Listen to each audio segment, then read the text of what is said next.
Hey, it's Matt Moscona. You found it. It's AFR LSU, your home for daily content on your favorite team, Fighting Tigers of LSU. And we're proud to be presented by BetUS, where this football season, get a 150% bonus on your first deposit and a 125% bonus on your next two deposits up to $2,000. Be sure to use the promo code YouTube150. Now, enjoy the video.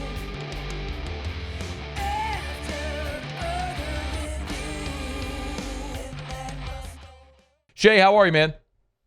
I'm doing well. How are you? I'm doing well. Hey, we haven't had a chance to speak since all the Bryce Underwood stuff went down. Now that the dust has settled, any big picture reaction that you have to what went down last Thursday? Well, I think now that today, after Dave Portnoy at Barstool kind of revealed how everything went down behind the scenes with calls with Larry Ellison, who is the fifth richest man in the world, ahead of Warren Buffett and Bill Gates and folks like that, Larry Ellison's wife was reached out, or reached out to Dave Portnoy, Michigan did, and said, we want to link you up with her. They talked. She's a grad. She said, hey, look, we can get Larry involved in this. And a man worth what, Matt, worth $230-something billion, ends up saying, all right, I'm in. And Dave Portnoy revealed 24 hours later they were on the phone with Bryce and his parents. And now it's led up to them, as we saw, the flip.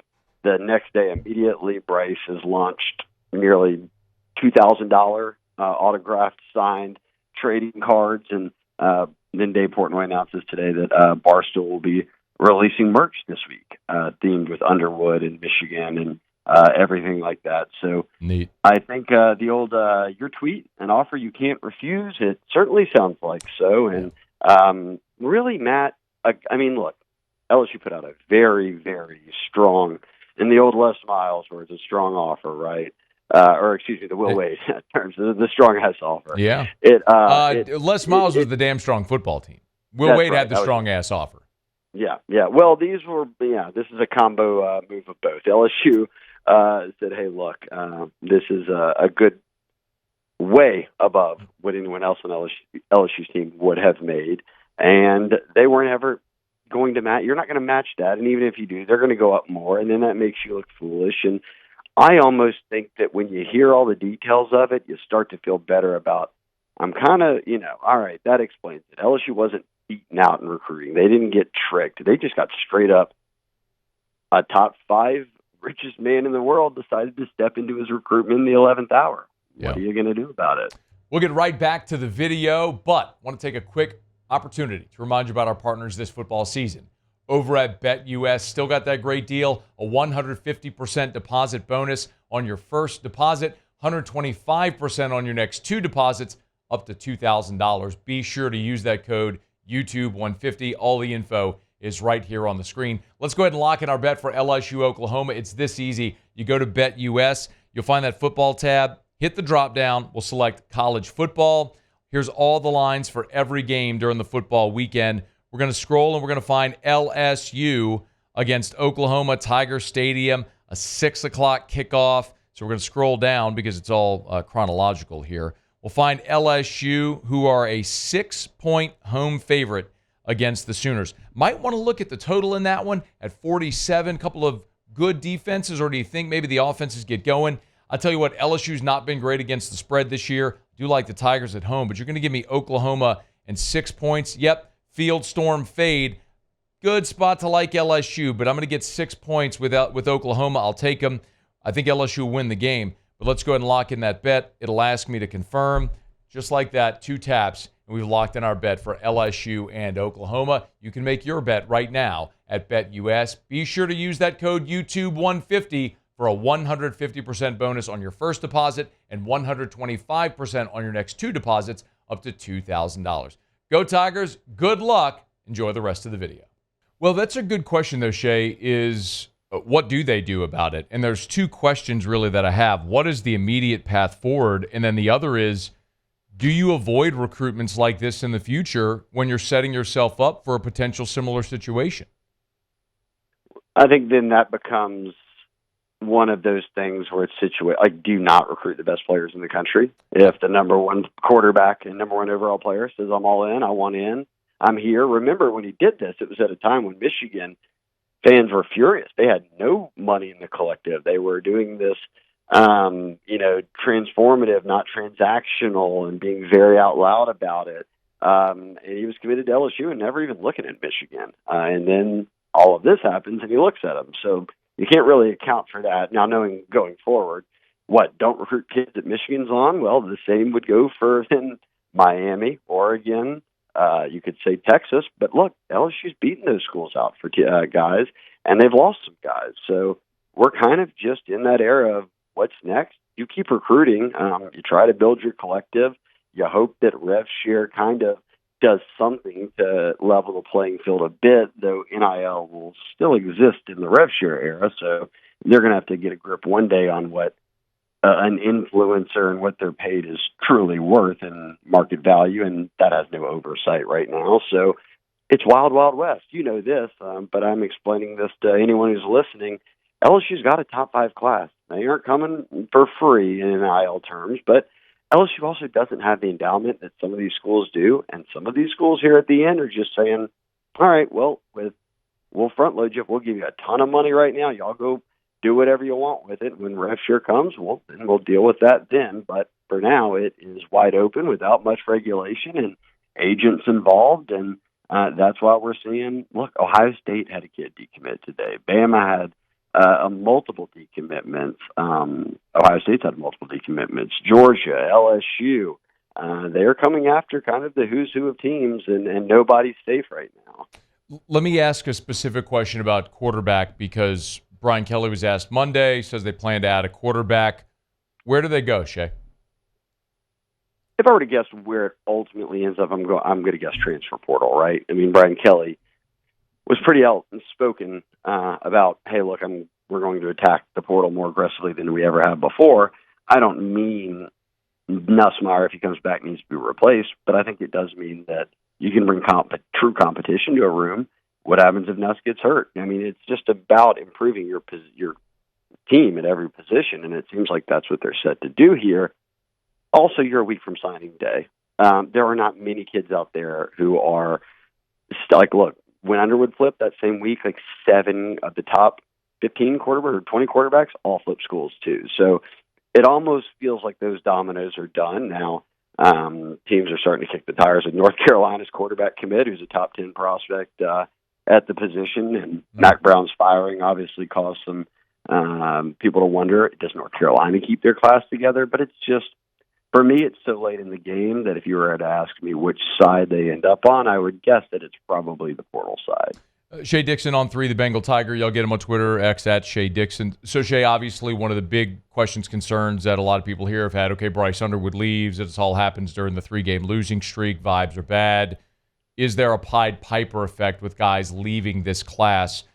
Let's talk a little bit about, from Bryce's decommitment, what we know. And let's start with the guys that have reaffirmed to the LSU class. Let's start there. There's been a lot of them, which is the good news. Look, I mean, stopping that losing streak by beating Vandy, and then no decommitment since Underwood, that followed him right away. And then not one LSU commit of the 25 guys, 26 guys, went to another campus this past weekend. So you've had a number, a double-digit, well into it, guys from this class reaffirm their decision. And if you go to the Bengal Tiger, I've written about all of them. But most notably, I would say Texas. Look, last week was pushing to get 5-star Cade Phillips onto campus and was making a big move on the NIL front. At the same time doing that was Zion Williams, LSU's 4-star D-line commitment from Texas. And they wanted them both in for the game. And LSU did what they had to do to get it shut down. And neither of those guys went to the Texas game, and both of them said they're locked in with LSU. And obviously we've seen a lot of Louisiana guys doing it, but Michigan went after Damian Shanklin in the past few days, who is LSU's 4-star, top 150 edge rusher coming out of Indiana, has been one of the top-ranked players up there in the Midwest for a while now.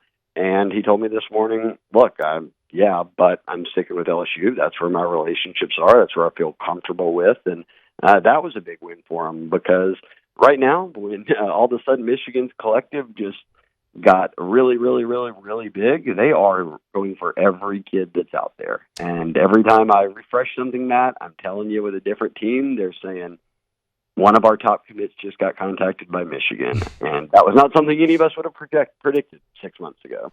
Go 5-5 after a championship season, or 6-6, I guess, is maybe where they landed, and it can motivate a lot of people that want to win. Let's talk about the top of LSU's class remaining, and I think the one everybody's going to be most interested in. Harlem Berry is one of those that reaffirmed, but DJ Pickett is the guy that maybe is causing a little bit of anxiety right now. What's the latest? Well, the anxiety is nothing more than what everyone knew they were going to be feeling in the end. He picked LSU over Miami and Oregon. Those are two of the biggest.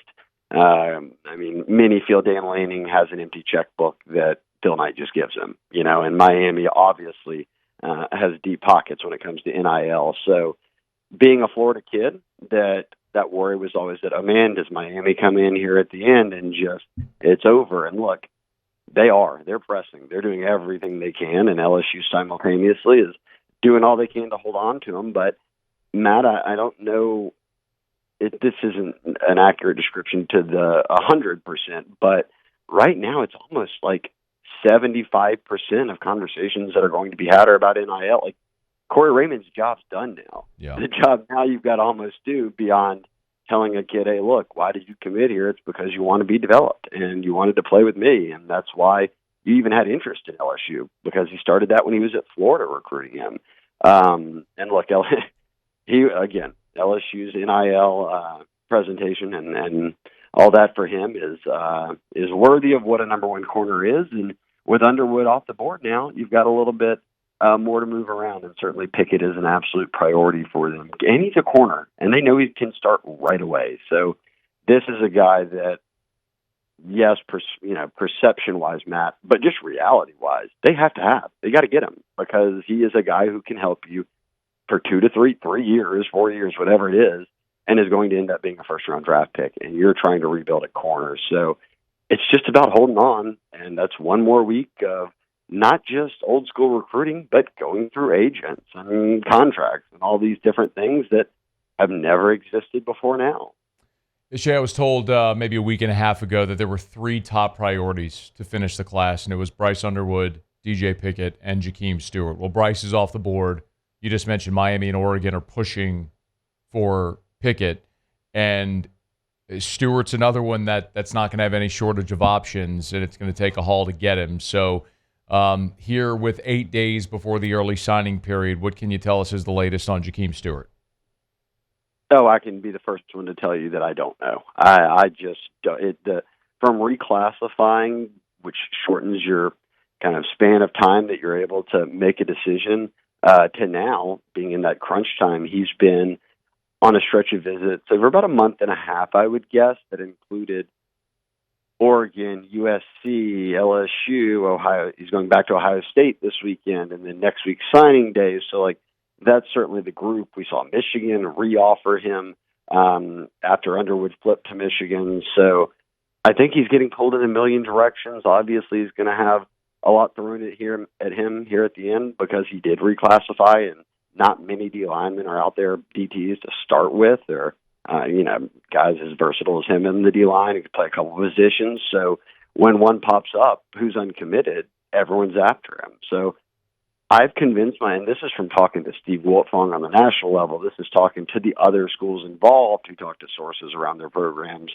Everyone's saying, hey, look, our school feels like they can make a case it is them, or they can make a case that they're in 4th place here, that you just don't know right now. And maybe after this Ohio State weekend, I think his is one that Monday, Tuesday of next week, I think we start to hear clarity on, because I bet that's when he's going to really settle into that final decision. You think he makes a decision on Wednesday?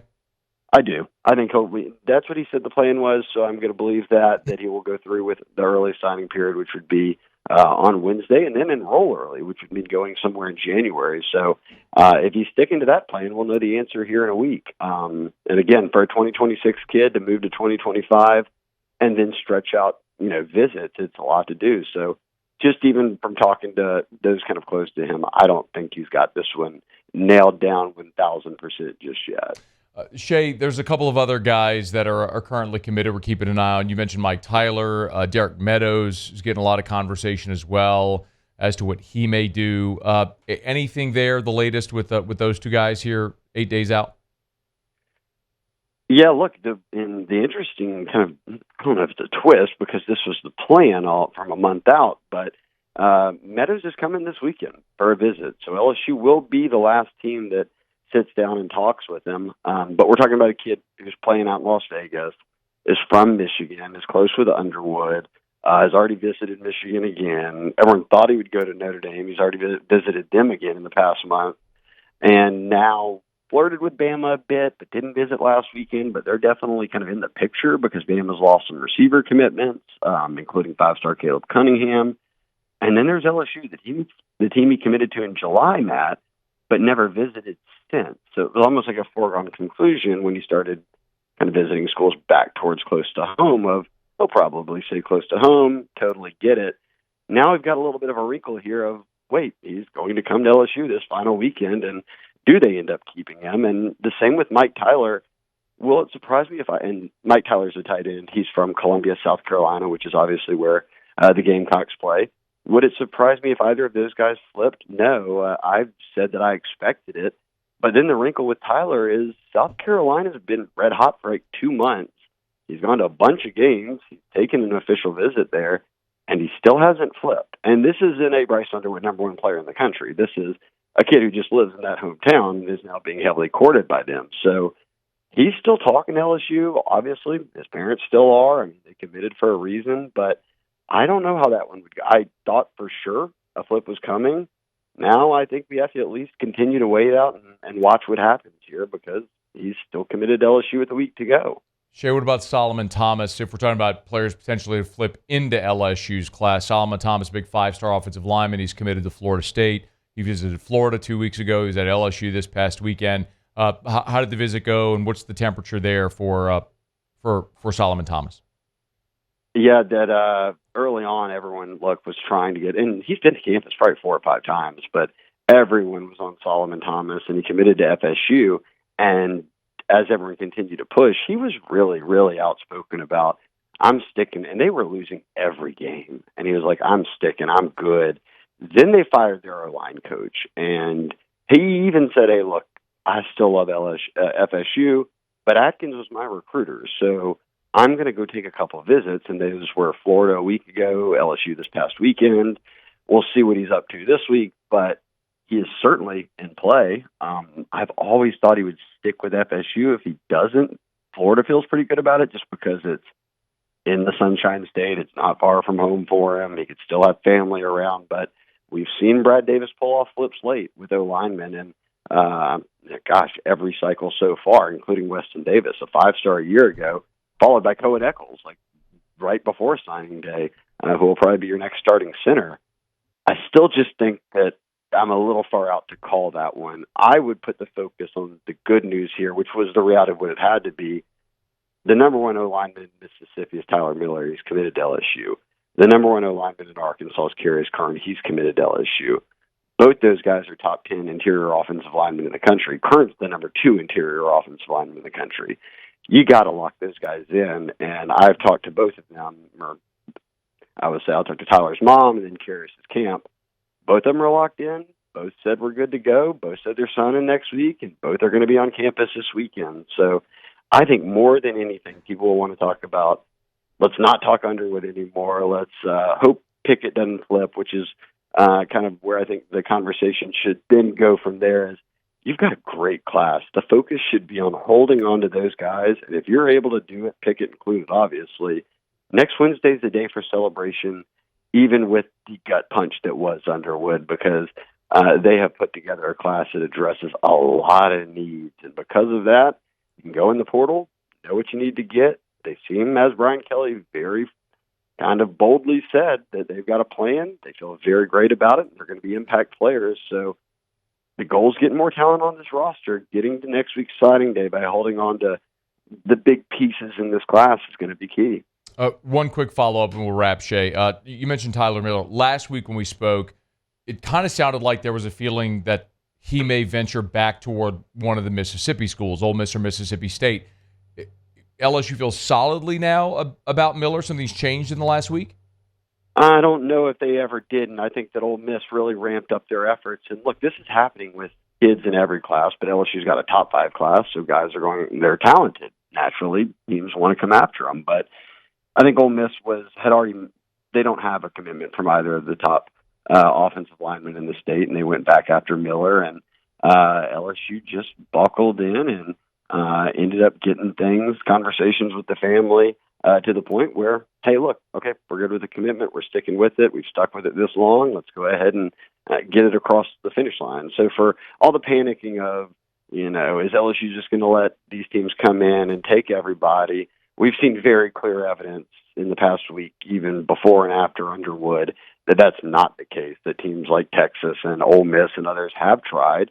LSU's been right there, and then LSU's won out. So so far, so good. Look, I'm not saying there's not going to be any decommits between now and next Wednesday. In fact, I guess that would shock me if that didn't happen, given that we thought a guy like Meadows or Tyler would stay home, or somebody else, obviously, could end up in someone's class, or Pickett if, the world comes crashing down on you and you lose him. But they haven't lost anyone yet. And I think that if they continue to just keep pace, they're going to be in a really, really good spot. Shea Dixon on 3, the Bengal Tiger. Follow him on Twitter at Shea Dixon. All right, man, week out. We appreciate it as always. Yeah, we'll talk soon. Thanks so much for watching the video. Do us a favor, subscribe to the channel, smash that like button, hit the bell so you're notified when we post a new video, and remember to support BetUS, where right now you can get a 150% bonus on your first deposit and a 125% bonus on your next 2 deposits up to $2,000. Be sure to use that promo code YouTube150.